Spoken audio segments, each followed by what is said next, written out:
We might not have been the first one to jump on this whole idea of school officials refusing to discipline or suspend or expel black students who are guilty of some pretty high-level, violent, and disruptive behavior. We might not have been the first, but we weren't too far behind the first. But I tell you something, nobody's done more on it than we have. Nobody's talked about it louder than we have.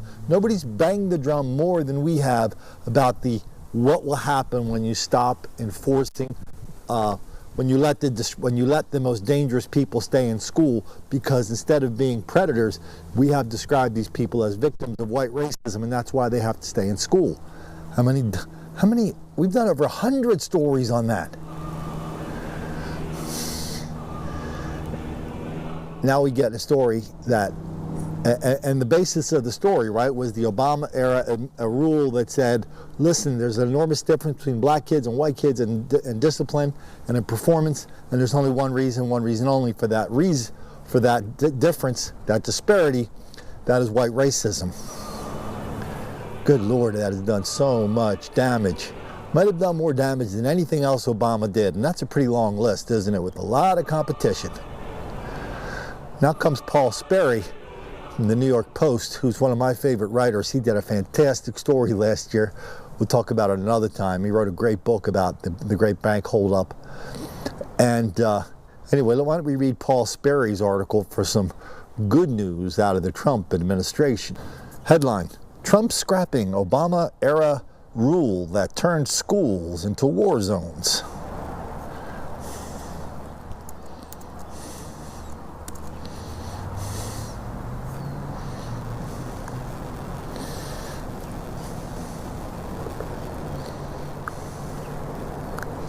The Trump administration plans this summer to scrap a controversial Obama-era discipline rule forced on schools to close racial gaps in suspension and arrests, but that critics say pressures educators to turn a blind eye to escalating bad behavior. Bingo! The federal directive, issued jointly in 2014 by the Department of Education and Justice, that's what gave it a little bit of zing, right? This wasn't just the Department of Education saying this. They brought in all the lawyers from the Department of Justice. That's kind of a unique situation. Anyway, this federal directive warned public school districts receiving federal funding, everybody, that they could face investigation and funding cuts if they failed to reduce statistical disparities in discipline by race. On average, the administration noted black students are suspended at 3 times the rate of their white peers. Pick a number from 3 to 10. That's what the real number is. The directive also discourages student arrests and holds districts liable for the actions of school resource officers or other law enforcement personnel. The one-size-fits-all federal policy, which recommends group counseling sessions and other alternatives to traditional discipline, like suspension and expulsion, has been foisted on several hundred school districts serving millions of students through investigation and threats of investigation that have continued into the Trump administration. The scope of it is breathtaking, said Max Eden, a guy at the Manhattan Institute. He said surveys show schools serving predominantly minority students have been hit the hardest by the resulting breakdown in discipline, with violence and chaos mushrooming out of control in urban districts. It's funny.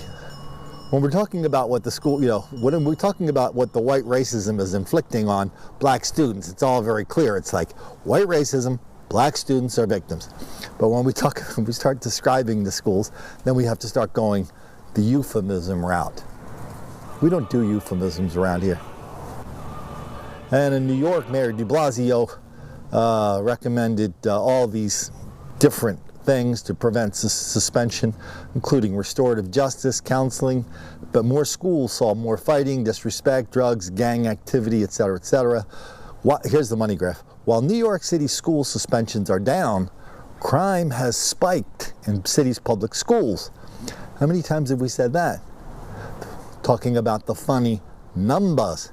Arrests down, crime up.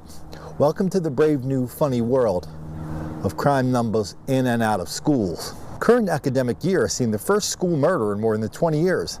A stabbing at a Bronx high school, the first time a gun was fired inside a school in more than 15 years. Blah, blah, blah, more rapes, other sex crimes than any other year since 2007. Studies show similar results in 50 other urban school districts across the country.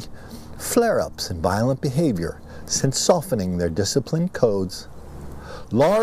Here's another money graph.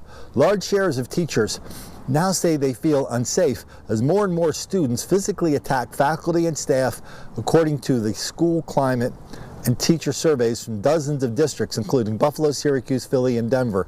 Yeah, we've done stories in each one of those places a couple of times, plus a couple dozen more. Goes on and on, parents saying, our schools are dangerous. Surprise! And we got other people saying, oh, we need the rules because it's all about civil rights. So it's going to happen this summer, and they haven't officially announced it yet, but they are cutting out the funding for that program right now. You remembered we've already done this like 3 times, so I won't do it again. Leslie Stahl brought this up just on 60 Minutes 2 weeks ago, where she reminded the Secretary of Education of the greatest lie of our generation, which she believes, which is that black students and white students are doing the same thing in schools, but white racist teachers are picking on black students, well, while letting the white students go. Fairy tale. Even so, we still are getting more and more stories just like this one from Milwaukee, where the schools where crime and violence in the schools are out of control. People in Milwaukee know it, but everybody just wants to keep on giving us this fairy tale explanation of white racism and black victimization. Let's check out this story from Milwaukee, because I think we're going to start seeing a lot fewer of these pretty soon. Now, at that same meeting, students hope to bring attention to what they call racial disparities in the district. Ricky Mitchell is live outside MPS headquarters with the latest. Ricky. Well, Carol, the district says it wants to hear student suggestions about how they can fix things within the district. And this comes after an investigation by the Department of Education found that black students are suspended at a much higher rate than white students. These students say current discipline policies at MPS criminalize black students and create a hostile learning environment. It makes us feel like, are we here to learn or are we here to be policed? Joya Headley is a junior at the Milwaukee School of Languages, where she says there are no metal detectors or officers. But she wanted to speak up after learning about a lengthy investigation by the Department of Education's Office for Civil Rights. Findings from that show that in the 2013-2014 school year, while black students made up 55% of the district's population, they represented 80% of both suspensions and expulsions. And the money that we're spending on policing schools isn't actually helping the issues, because obviously the issues still occur. The Department of Education and MPS reached an agreement to make changes in the school's policies, including making sure discipline is applied to all students regardless of race. And I get that MPS is trying to do that, but let us know, be open with us about this. A spokesperson for the district says they are working with students at high schools and middle schools to get feedback, and that this is a long-term process in the beginning stages. The district also says it's committed to reducing the disciplinary disparity noted in the complaint. Now, the district says it's also working to set up listening sessions so that parents in the community can weigh in on this as well. Those are expected to take place next month. You know, even before Trump got elected, but after Trump got elected, this was my big issue. This was our big issue. And that's the one thing I just kept saying. Are these people at the Trump administration, are they going to go in there and grab these weeds and pull them out by the roots, or are they just going to trim them back on a marginal level? This, to me, if they go through with this looks like they're going to pull the weeds out mostly by the roots. Though they haven't really seen yet the full force of all the proponents of this, the people who believe criminality is the new black entitlement.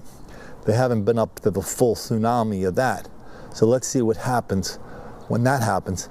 Let's see whether they buckle under. Let's see whether they stick to their guns, or whether they're just going to be too afraid to make the black kids angry.